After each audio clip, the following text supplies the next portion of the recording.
Bon, petit book haul du soir, bonsoir. Je vais vous présenter des livres que j'ai achetés ces derniers jours, dont 3 que j'ai achetés dans une friperie pour 3 euros, pour 1 euro, pardon, j'en ai eu 3 pour 1 euro.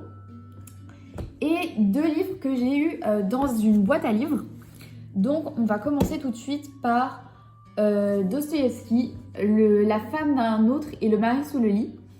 Donc, je l'ai pris parce que c'était du Dostoïevski et que j'ai très envie de découvrir cet auteur. En plus, c'est une nouvelle assez courte. Donc, écoutez, moi, ça me va. Et en plus, il paraît que c'est assez drôle, assez grinçant. Donc, pourquoi pas? Franchement, ça peut être hyper sympa. Donc, je vais vous lire le résumé. Persuadé que sa femme le trompe, Ivan, bon, je sais pas dire le nom de famille, est prêt à tout pour confondre l'infidèle. Il la suit, la guette, pendant des heures. Il l'espionne et ouvre son courrier à la recherche d'une preuve. Il se cache et se ridiculise. Ça peut être sympa. Franchement, ça peut être sympa. Écoutez, on verra bien. De toute façon, je vous ferai un avis lecture sur mon compte Instagram pour tous. Donc, je vous mettrai, c'est un play d'un livre comme la chaîne YouTube. Donc, voilà, très sympatoche. Ensuite, un livre que j'ai déjà commencé. Un livre que j'ai déjà commencé, même bien commencé, presque fini. C'est David Fuenquinos, La délicatesse. Alors juste, c'est que j'aime beaucoup moins la couverture comme ça plutôt que les dessins qui sont maintenant publiés. Mais bon, c'est pas grave. Pour moins de 50 centimes, je dirais. Donc, j'ai lu jusque-là et c'est plutôt spécial. En fait, c'est l'histoire d'un couple, d'une personne qui va aborder une femme dans la rue et qui vont former un couple, etc. Et donc, on suit leur histoire de couple. Je vous spoile rien, mais si vous voulez vraiment rien savoir de ce livre, vous pouvez passer. Mais je vous spoile rien puisque ça se passe au début du livre.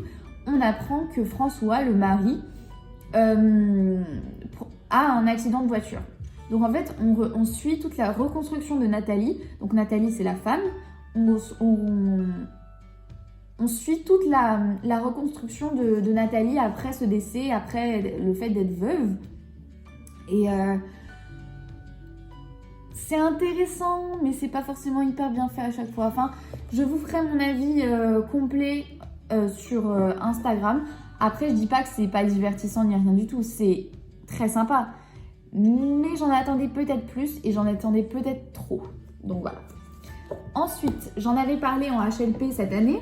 Donc je suis en terminale pour ceux qui ne savent pas. Et donc j'ai étudié Patrick Modiano. Parce qu'il parlait de À l'Ouest, rien de nouveau. Enfin bref. On n'a pas vraiment vu de texte de Patrick Modiano. Et du coup, je me suis dit pourquoi pas lire L'herbe des nuits. Donc je vais vous lire le résumé.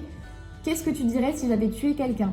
J'ai cru qu'elle plaisantait ou qu'elle m'avait posé cette question à cause des romans policiers qu'elle avait l'habitude de lire. C'était d'ailleurs sa seule lecture.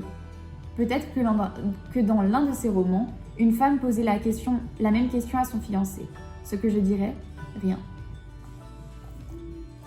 Franchement, ne me dites pas que ça a l'air pas génial.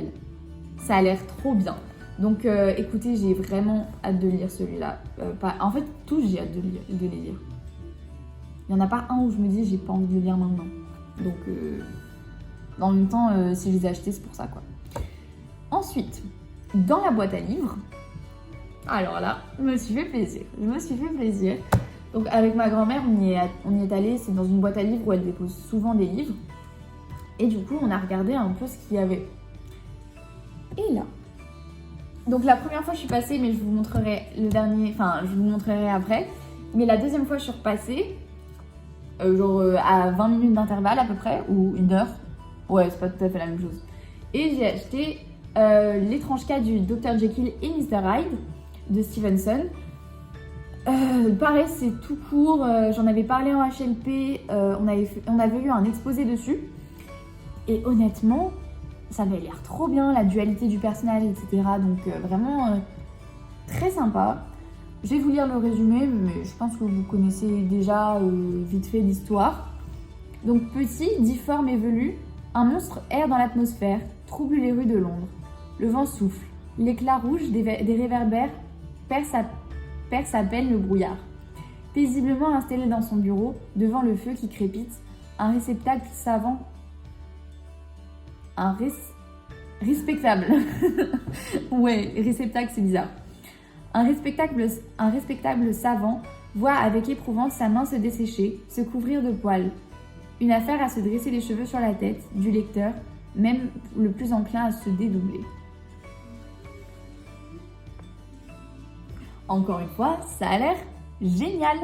Donc écoutez, pareil, j'ai trop hâte de lire. En plus, vraiment, j'ai choisi que des livres assez courts, à part à la limite celui-là qui est quand même assez court, mais voilà. Et celui-là, c'est clairement des livres minuscules.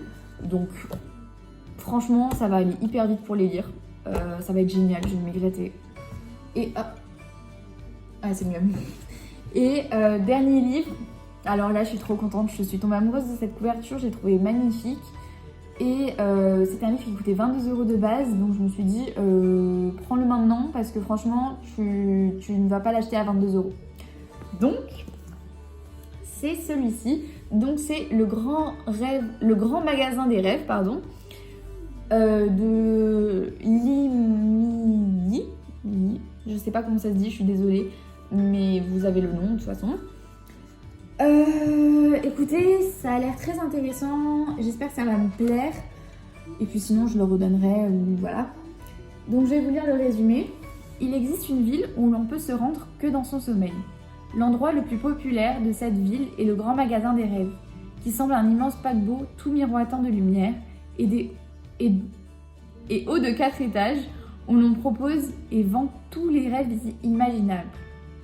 Rêves d'enfance, de voyage, de nourriture délicieuse, mais aussi cauchemars, songes prémonitoires ou consolateurs.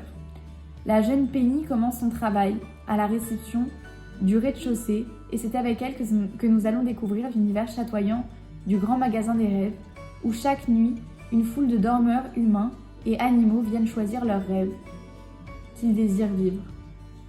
Un roman pétillant comme Diabolo à la Manse pour les adultes qui ont gardé le goût de l'enfance et un succès prodigieux en Corée avec plus d'1 million de lecteurs qui ont aimé rêver en plein jour. Franchement, ils ont l'air tous incroyables. Franchement, en plus, il est vraiment en parfait état, genre, regardez-moi ça. Il y a juste sur la tranche, il y a un petit pli, mais c'est tout.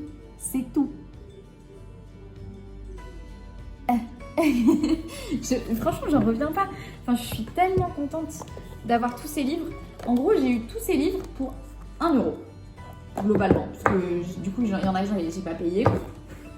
Mais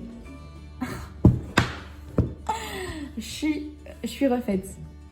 Comme j'oublie un truc à chaque vidéo, là je suis en train de monter la vidéo et je me suis rendu compte que je vous ai même pas dit au revoir. Donc voilà, super, bravo Marianne.